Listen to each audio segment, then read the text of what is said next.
Marina, to start with, I wonder if I could ask you a little bit about the process of colorization.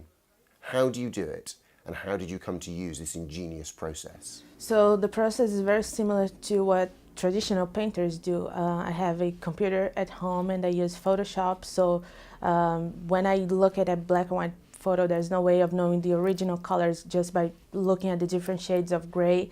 So before I even start to colorize the photo, I need to subject each image to a deep process of research to make sure that I have all the information that I need to be able to use the accurate colors when I start colorizing it. And then the process of the colorization itself, it's all done manually in Photoshop. So every small detail that you see in a photo is colorized by hand, and I need to select everything and make sure that I have accurate selections so that the final result will look realistic enough. And then it's very similar to a traditional painting, really. I have to go creating layers upon layers and mixing colors and trying to reproduce a particular atmosphere and trying to understand what's going on in the original picture and try to translate that into the colors that I will use in the final piece. So it's kind of really time consuming, but I think it's really worth it in the end. The effect is certainly very striking. What is it about the colorization of monochrome photographs that gives them this startling new vividness, do you think?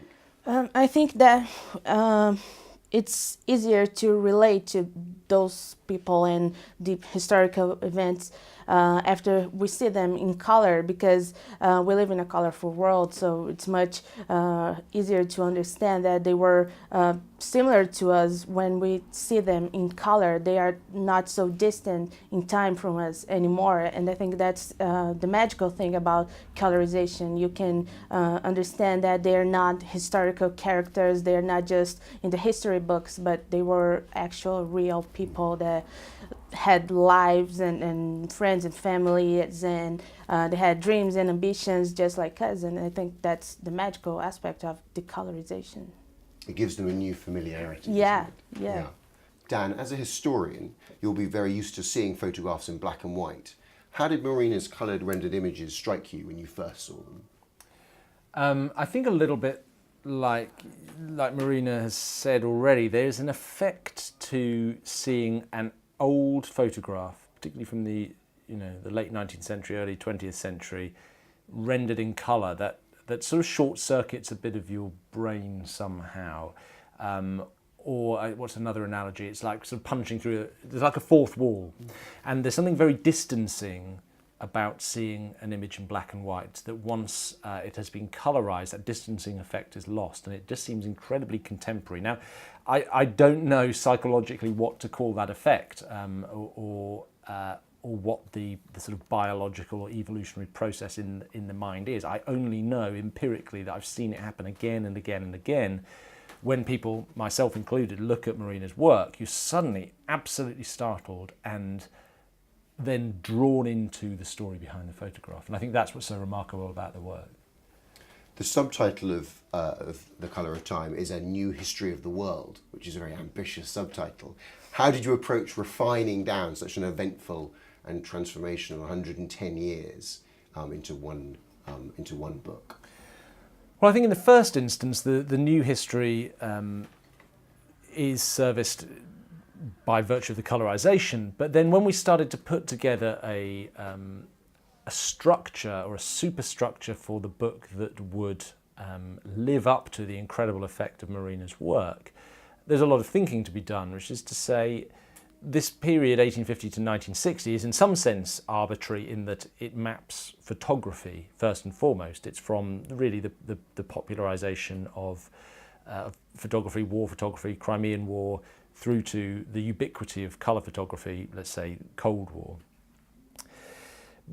But when I started looking into and thinking about how to construct this sort of history, I knew that any history of the world written now had to feel modern, in the sense that it had to feel like it wasn't just a whole bunch of white blokes from the ruling elite of the British Empire with enormous beards standing for stiff-necked portraits. You know, we wanted to create a book that was global in its outlook, that covered every continent, every culture, that had an equal weighting for events in Africa and in Asia to those that happened in Europe and the United States. And part of that was, you know, just good history in the 21st century. And part of it, of course, is a commercial point to it as well, which is that I think Marina's work deserves a worldwide audience, and we wanted to sell this book in as many markets as possible. Marina, you've talked about the research that you have to do to make sure, you know, that the colours are correct, and this is a faithful reconstruction of what was there. And you talk about it as a matter of conscience. Where does that sense of responsibility come from, do you think?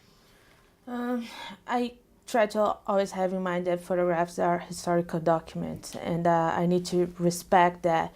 And that's why the research is so important to me, because I don't want to make the photos look the way I want them to look. I want to make them as authentic as possible, and to use colors that will reflect what the photographer saw when the photograph was taken. And that's why it is so important to research as many aspects of the image as I can to make sure that I have the original colors, and when not possible, I will make artistic decisions that I try to make them as close to the reality as I can, and not choose colors that would not make sense in a historical context. So even when I need to make choices that are not based on historical research, I always try to have that in mind to respect the historical aspect of the images. The book certainly does have a global feel to it, and it travels deftly around the world. A major thread of the book, and of course the period in question, is colonialism and imperial exploitation by Europeans and other Western powers. Photography and the camera is a Western technology that at time was used for propaganda and ideology. How do you deal with that in choosing photographs and in the book? I think, you know, the one of the first skills you learn as a historian, you know, when you're doing GCSE or even A-level history in this country, is always to approach your sources with a critical mind and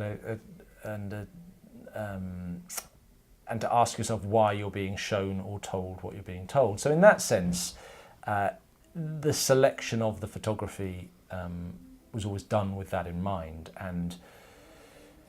But part of presenting photography from this age is also to explore its biases and to explore its uses. So the first photograph of Marina's that I ever saw was one that went viral on Twitter, which was of a guy called Lewis Powell, who was involved in the plot to kill Lincoln in 1865. It's an amazing photograph in black and white by Alexander Gardner. It's incredibly powerful when Marina's colorized version, because it looks so modern. It looks like a sort of GQ cover or a Calvin Klein advertisement or whatever. It's also a fascinating photograph because as soon as you start to dig into the story behind it, you realize that it's a powerful piece of propaganda. It's been taken by Gardner, a very pro-union photographer, probably with the at least partial and perhaps entire intention of showing Powell, who by this stage was on the verge of madness, and his lawyers were going to say so at his military tribunal. It's trying to portray him as cool and callous and insouciant, and it's a fascinating photograph because of that. And I think the way that we dealt with that in the book was through the captions. You know, we didn't go for just little sort of 40, 50 word captions. The captions are 250 words per photograph, and there's room within that to explore and interrogate them as historical documents. Marina, some of the photographs are quite hard to look at. I'm thinking maybe of the emaciated prisoners in the concentration camps. Is it important that these are seen and better understood by today's readers? Yeah, I think so, because like I said before, seeing the photos in color kind of humanizes the subject, and that's why we wanted to put the Holocaust in the book, but in a way that would not feel too exploitative. And we were really careful in the moment we chose that photo, because we didn't want to show something that would be too graphic, but at the same time we wanted to show what really happened there. And I think seeing that photo in color kind of make us understand that those huge numbers are not just statistics. The numbers are composed by real people and human beings and people that have had their lives destroyed by the Nazi regime. So it's really important to understand that the victims were as real as us, and I think color helped us to get this sense of reality. I think it's also important to say that from the outset we said this isn't just going to be a pretty picture book. We could have done a whole bunch of photos of sort of new technologies and people with big smiles on their faces having a good time, and created sort of a nice, unchallenging coffee table book that would essentially have been a gimmick. This is a history book.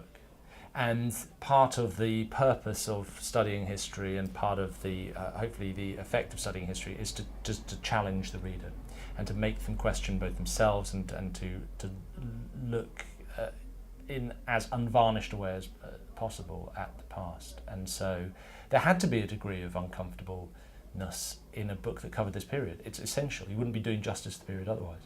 Discussion of social change and economic development, political movements and advances in technology is all brought to life in this book. And no one could say that it's a great man history of the 20th and 19th century. It's much broader. There are, however, some great photographs of some key figures of the period. My favourites are probably of Darwin and Sitting Bull. Often these are very well known in the monochrome original, and we all have a particular perspective on some of the individuals that are in the book. Do you approach these portraits differently, Marina, to other shots? I think the whole point of colorizing those photos is to make people understand that those characters were real people. They were not just characters present in history books. And when we are dealing with famous faces, it's always challenging to make sure that I am reproducing the accurate skin tones and the small details that make them who they are. So it's really nice to see people looking at their faces in color for the first time and noticing small details that they couldn't see in the black and white pictures. And I think we had in this book the opportunity to tell many stories that are not so well known by the general public. And that's what makes the book so special, because we have the famous faces, but we also have some characters that are not so discussed in history books as a whole. I think also when you see, it's a chance for a second look, right? And you see some of the photos in the book that people will have looked at in the black and white original, dozens of times. And here's a chance to see them in a different way. Equally, there'll be people who buy this book, and I hope a lot of people buy this book because we want it to be a big mainstream history title, who've never seen those photographs. And this is the first opportunity to see them in this version, and I hope that people will then go and look at the black and white version as well and compare and contrast. And just think about the stories. If there's one thing I think both of us probably want from this book, it's to bring history to a new audience, it's to show history in a new light to an audience who's already familiar with the material, and just to get people thinking about history, to get engaged, to enjoy the subject. That's what I hope this book does. Yeah, I agree. Fantastic. I think it certainly does do that, and I hope people will enjoy reading it. Thank you very much. Thank you.